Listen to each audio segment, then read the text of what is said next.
Hey guys, so back with another episode. Yeah. Are we losers podcast? So We're on the second one. So already halfway through beating 90% of most podcasts. Because most podcasts don't last until 3. So that's where most of them die off. So hopefully we won't die off by yeah, then. We'll whether see. people watch it or not, we have to keep posting. Yeah, that's regardless. We have to. Regardless. So the interesting thing we thought about today was the different kinds of books that we've looked at recently. Mhm. And for you, it's been 3. Which ones?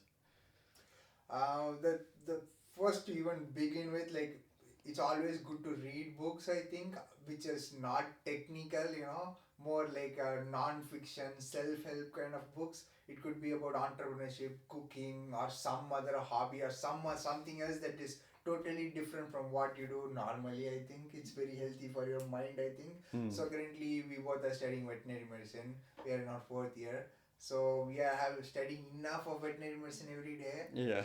We just don't want to see one more new book of some veterinary medicine stuff. So I am personally learning 2 books at a time. Generally, I do one self-help and one fiction. I just finished 2 books recently. Andromeda Strain, written by, I forgot the author though, the person who wrote Jurassic Park though. So it was very awesome science fiction story about a strain coming from the space actually. Oh, okay. And it's like a very Never told me. zombie-like movie. Very nice actually. They'll talk about histology, cell dissection, lab testing with mice and stuff. They try to find the cause of death, which is very similar to what we did in okay. Takama. They do necropsy, all those things. Everything is there. It's so relatable. I did that, and then one more kind of autobiography I was reading was Elon Musk. It was 20 hours. The book was audiobook, and the keyword is audiobook. So we both figured out audiobooks are much more digestible, and we are able to get success in finishing the book. Yeah, that's most important because because we've experienced that. Yeah, we both have books that are physically there, but we just end up not reading them, even if it is interesting. Like I had to force myself over this summer just to read the Outlive book by Peter Attal, right? Yeah, I can feel it, the entire 3 months you are just how much taxing is it that you have to sit and read it blind, But nowadays we both, whether he's cycling back home or to the university, he's listening, I'm listening while Coding. traveling to the university and also going to the gym. But also when you code sometimes. Yeah, of course. Maybe not doing coding exactly, like sometimes data cleaning or something where I don't have to focus a lot. Yeah. And just like I listen to a lot of podcasts, similarly, I just think this. I have tuned my mind to listen to audio a lot, watching podcasts, a ton of them, especially the Joe Rogan experience. So yeah, so now during the gym, I'm listening this audiobook. It's so good. So I just finished Elon Musk and Andromeda. That's my book. Currently, I'm doing one book called Code Breaker. It's about Dodna, a scientist who discovered CRISPR. So I'm really excited to dive deep into it because I'm thinking of doing a PhD. So yeah, that's what I'm doing, and also one entrepreneurship book, $1 Million Weekend, which I also recommended to him as well. So that's me. So what are you doing? Oh God. I mean, I don't read a whole lot of books mostly because that's not like something we did growing up a whole lot. But now, starting with the Outlive book, which is mostly health tips for what to do to live a little bit longer if you don't have the genetics, that if you're not blessed with genetics, because that's not in my family tree. At least not on my father's side, mostly 50, yeah, that 60. was the interesting thing, right? He talks about blessed with genetics because most people are not. Yeah, exactly. So, which is not in our control either. So, yeah. Yeah, so it's basically what can you do to avoid death from cardiovascular disease, cancer, diabetes. Yeah, the 4 horsemen disease. So diabetes and neurological degeneration, things like that. So things that you can do, and also why you do them, which is I think is a good thing to include in a book. So that's the physical book that we read, or I read. You've also read it. Yeah, I gifted him that book. I thought he'll really like it. I think you liked it. Yeah, I like it, but it took forever. Yeah, to No, try. but yeah, I thought like it's a hardcover, with a hard binding, so it's like a good, like It a looks good memory, too. like Yeah. you will remember that I gave or something. Yeah, that's why I wanted the hardcover and not the Yeah. audiobook for it. Yeah, actually, I asked you. Yeah. I remember now. Actually, I asked this guy, "Do you want audiobook or the physical?" He said, "Okay, audiobook, the physical one." So I gave. Yeah. Yeah. Yeah. And it looks a lot better to have it on the shelf. So that's like a good thing you can do. Yeah. Like if you listen to the book, you can always just buy it later if you have the money and put it on the shelf. So do you recommend the audiobook to? Do you recommend that book to anybody? I would say yeah, because it clarifies what kills most people and it has a lot of backing behind it as to why it kills and the statistics. And also, even if you think you are healthy, you'll realize that there's things that you can still do, and you might to improve. So yeah, it's really strange. Like for example, one of the facts there was about fat storage. Yeah. Most people have like fat storage externally, Mhm. which is on the belly and things like that. But even if you're skinny, you might just have it internally as visceral fat, which can cause a lot more inflammation and increase risks of cancer and things like that. Mhm. So it was really cool to see how even though you think you're healthy, you might not be, and what you can do to check it and also to improve it. So I think that's really important. And the other book that I bought it initially as a physical copy, but the transportation wasn't quite good. So yeah, thing about Norway is I think most people agree with that. Most items you will take forever to arrive if you buy them Yeah. online. So that's why It's so shocking though. I lived in Sweden for 1.5 years. yeah. I buy things from AliExpress, literally from China. I just get shipped actually. Yeah. How is that like why is it so broken? Like how did they not fix that? Or why is there no I infrastructure? can only theorize because I don't actually know. I think it's because we're too few people and they have to wait until they get a truck full and then send it off. Because I remember my dad ordering a part. I think it was for the company he works for, and he bought it and then he tracked it and then he saw it like in the same day it got to Denmark and the border to Norway. And then it just stood there for 2 weeks. For 2 weeks, it just stood there doing nothing. And I don't know why they do that.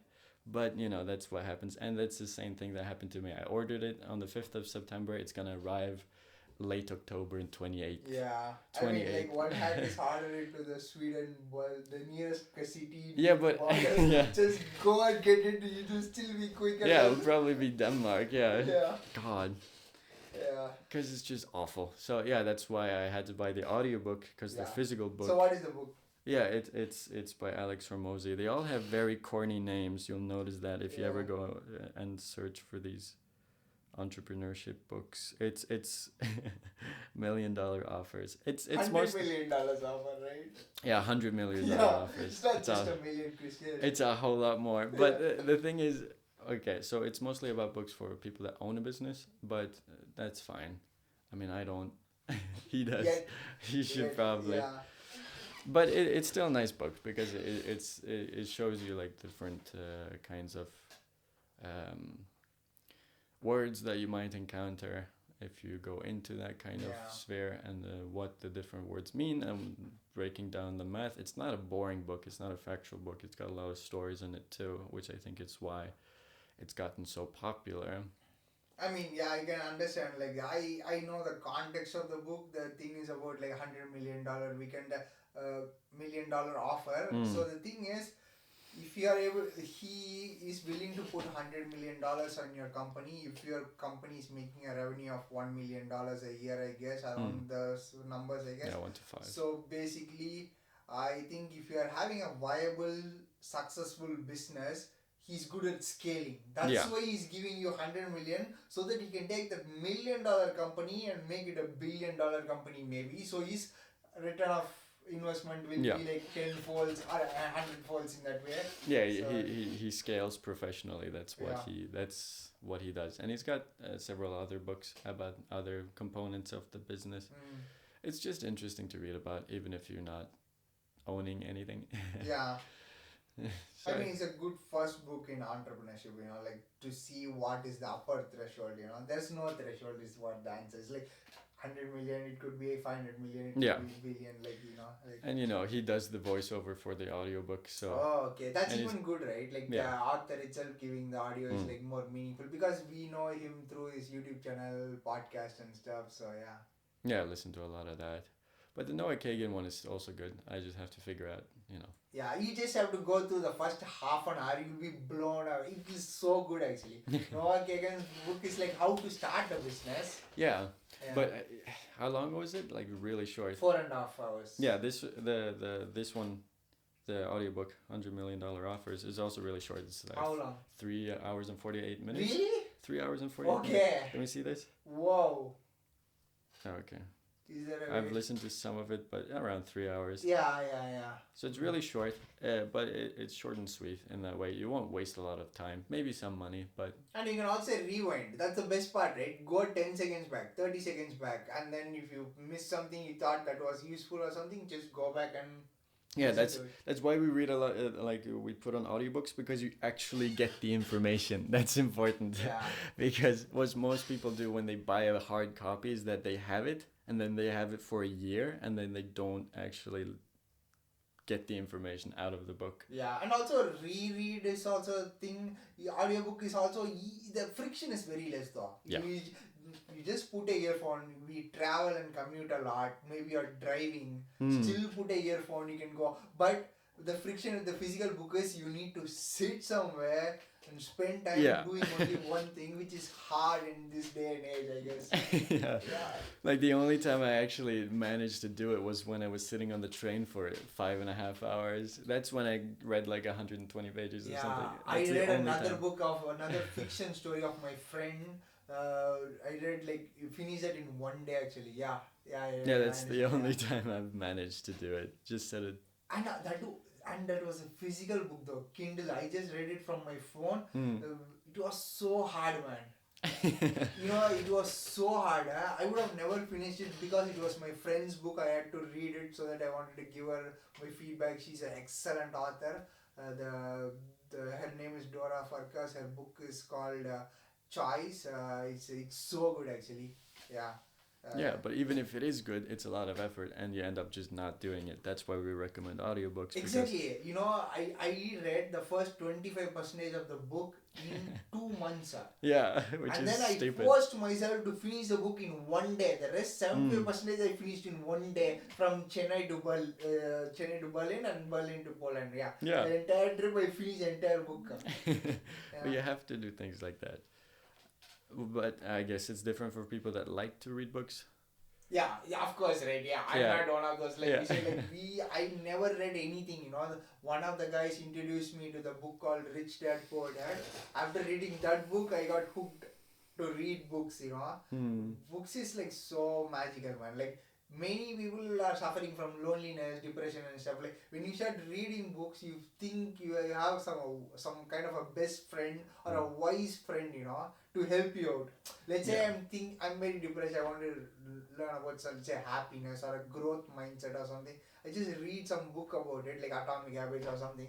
I just feel like I have a very good, close, wise, intelligent friend teaching me and also kind of in a way portraying my own life and the problems that I day-to-day deal with, Almost every book you read, you start relating to it, Yeah, in some way, It's like, oh my god, he just tells me exactly the same way. Like how not to sell something, how to be, if you are scared to sell your product or something. Noah Kagan's book literally tells you like, dude, you have to shed that fear, go and just do it, shamelessly, Yeah, so it can be really cool because you need to go through a whole lot more effort to publish a book, which I think is why it's slightly more quality than a YouTube video, but not always. So keep in mind, you can always leave a book if you want to. Very, very important. Yeah. Tell more about it, right? Yeah. Yeah, because I mean, I'll probably listen to the rest of the $100 Million Offer thing just because it's short and he's a good storyteller, so why not? It's a comforting thing to listen to. But if it was a book that was just, it missed every mark, then I'm just gonna not listen to it. Even if I spent money on it, and if a friend gifted it to you, I guess I wouldn't have, it's probably better to just say, no, it's not good. The thing is, there's no point in wasting time in that book. Many people feel guilty. Most book readers, they bought a book or just got a book for some reason, and then they, if the book is not making sense, I'll just stop. But I learned it from YouTube, especially from Ali Abdul only. He used to say like, dude, if a book is not interesting or doesn't add any value to you, just stop. Just stop the book, because it kills the habit of reading books from there. Because you did not finish it and you're struggling to go back to that book because you already do hate the book already, and then you force yourself, you probably will take forever to finish the book. By the time you finish it, you don't want to start reading another book. You're just tired of reading. Yeah. I'm just done. Yeah, because it became a chore. Yeah. Yeah. It was fun suddenly became a chore. And also these business books, they are short for a reason. People have very low attention span. You cannot have like fucking 200 hours of content and then you can just listen through it. Especially non-fiction is boring. So Elon Musk autobiography I finished in 2 or 3 days. Yeah. 20 hours. It was so fast because it's like a story of a person's life who's actually living it. Yeah. It's crazy. Yeah, but he's insane though. Like, Yeah, he's insane guy. incredible. Yeah, it's yeah, for those kind of books that it's more like a story about his life. The Elon Musk book I've heard good things about. I haven't listened to it. I've of course listened to some of his podcasts, and of course he's on Twitter a lot, and you'll see some outrageous thing that he posts every now and then. But yeah, he's definitely a unique person. It's basically what would happen if you didn't procrastinate as much. I feel that's what would happen if you managed to actually gain control over the procrastination and didn't waste so much time on other things. Truly a gift to humanity. Like he has a lot of like negative stuff also. Yeah. The positives obviously outweigh it. It's like a balance, but he's got extremely heavy weights on either side. Yeah. So yeah, he's very strange. Yeah, you should definitely read that book though. It's fucking crazy, man. It's so good, and then the author killed it. You know? It's probably just a good thing to listen to, like a story, right? Yeah. Yeah. You take away so much. So I learned so much how not to run a company and how to run a company. Yeah, I have like a little bit of startup experience now. I feel like I learned a lot just reading that autobiography of him. Even though it's not a business advice book, it's just telling the story of how he made every single startup from nothing, going almost bankrupt, to a $1 trillion company, $100 billion company. $1 trillion is the Tesla one, $100 billion is the SpaceX one, and Boring, Neuralink, which are also a couple of $1 billion company, 25 billion, $10 billion company. Every company is $1 billion. PayPal, $1 billion. So he's got a lot. and also the person who's able to do that is because he doesn't give a fuck about money at all. He doesn't care about money at all. He cares about innovation and keeping up the drama. You guys should read the book. What I mean by drama. He creates problems and then he tries to solve them, or he creates unrealistic, impossible deadlines and he makes his team to achieve it. Something like that. So yeah. So that's why I'm reading Steve Jobs, by the same author. And also the Code Breaker, written by the same author as well, Isaac Walterson, I guess. So yeah, go and check it out. It's of course the best-selling book ever. So yeah. Yeah. And the next topic. So we talked about a book. Now I wanted to ask you about. Tell me all the podcasts you watch. Oh God. Days. I mean, I listened to a lot of the Alex Hormozi book podcast before I bought the book because you want to check out a person before you start spending money on them. Yeah. So I listened to a lot of those, and also somewhat Noah Kagan. Let's see here.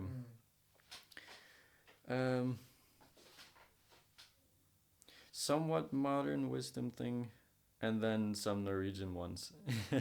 With respect to what do they talk about? They mostly talk about comedy. They're just stupid people talking about stupid things. Yeah, that's the thing, right? Yeah, I wanted to say the same thing. So these are the things that you watch, right? Like, is there anything else that you miss? Jordan Peterson? Yeah, Jordan Peterson. Jocko Willink, yeah. The classics. Yeah. Not a Yeah. whole lot of diversity there, but some Norwegian ones that most people probably wouldn't recognize because it's not English, so that makes Yeah. sense. For me, starts with Joe Rogan Experience. I'm watching it for several years now. I'm like the top 1 or 2% fan. By the end of the year, Spotify tells it. Last year Yeah. alone, I spent 23,000 minutes watching his podcast. Oh my god. It's Wait, a I want lot. to check something. 1,000, 23,000. yeah. Oh my god! I just want to do a quick Yeah. calculation of how that would be in math. 23,000. Yeah. 380 hours. Yeah. That's how much time I've spent in that. And then I watch sometimes leg spread man, depending on the guest. If it's really good, I will watch that thing. Sometimes even rewatch depending on the guest actually. Yeah, the guest is what makes it. And a lot of comedy though, stand-up comedy based podcast. I like to watch Bill Burr. That's my favorite Monday podcast. And then I sometimes nowadays not listening so much to Tim Dillon and Bill Burr, and then who else? I used to listen to Flagrant. Jimmy Carr. You know that guy. Yeah. That guy. I like his stupid ass humor because he's so much on the spectrum. He's on both sides. He makes quick, stupid jokes. And another thing that I'm really addicted to is Kill Tony. Kill Tony is like a live comedy podcast. It's a little bit offensive though, so those people who are offended by stuff, please don't watch it. But those people who really wanted to have a good laugh, check out Kill Tony. It's like the best stand-up comedy thing ever, man. It's so good actually. The presence of mind, timing. It's so good actually, yeah. I like the fact that he allows everyone to try at least. Yeah. He gives an honest feedback on how shit it was. Yeah, everything what I learned from those guys, both Joe Rogan and Phil Tony, is there for 10 years. Bill Burr is there for more than 10 years. Yeah, the Monday morning thing. Yeah. It's there. These people are doing it for several years or close to decades. That's why my plan also is to take this podcast as long as possible. Yeah. So that we are consistent and build an audience base over it, and Yeah, just keep it on for longer. But yeah, I don't listen to that many different podcasts. They pump out so often, so I don't have the time. Yeah, with all the shit, right? All the stuff that you have to go through day to day. I'll probably remember some other podcast that I listen to after Yeah, this. I was also thinking, how can I forget that one or something? Yeah, I watch a lot of them, so it's really hard to narrow it down to a couple of them. So yeah, the Joe Rogan thing, the reason why I'm addicted is mostly not because of Joe Rogan itself. Like, he has got really good in asking questions and being patient and listening more than talking. Of course, apart from that, the biggest reason for the success of Joe Rogan podcast is probably the guest, right? Yeah. Like one time a scientist, one time a comedian, a MMA fighter. I follow only one sport, which is UFC, and I practice martial arts. So I love those MMA stuff, fighters who come and talk, boxers, and people of various walks of life. It's very entertaining for me at least. So Yeah. I don't like the fighters too much. I just like it when they bring on cool guests. Yeah. Bob Lazar, UFO, I don't know. Yeah. A lot of conspiracies as well. Yeah, sometimes he goes a little bit over the edge. But yeah, I like the story of, what was his name again? Heavyweight in Yahoo. Francis. Yeah, did you watch that? Yeah, that one was nice. That was the craziest episode. I almost cried. I didn't cry, but I'm not a little boy. It's crazy, right? Yeah, it's pretty good. Oh my god, man. I like the sand story and just the. And there's another one. If you like Francis Gano, there's another one called about a musician called Jewel, J-E-W, Jewel, right? Jewelry. So she go and see her story. Oh my god, it will be same as Francis Gano, but she's even more gentler, more nicer. It's crazy, man. Yeah. He's a crazy person. But yeah, I guess like that is Jelly Roll, musician. Like so many musicians are coming. Jelly Roll. Yeah, he's awesome. You haven't listened to his songs, right? He's fucking awesome though. No. Yeah. But yeah, I'll probably listen to those. A lot of hunters will come because he himself is a hunter. Bow and arrow guys. Some people who are successful in their own fields. A child who is successful in bow and arrow, a guy who's good in pool, playing pool, snooker or something. So he brings a lot ultra marathon runners, Yeah. those things I like it's all endurance, mountain climbers, yeah, it just goes on and on and on, man. Thank you so much, guys.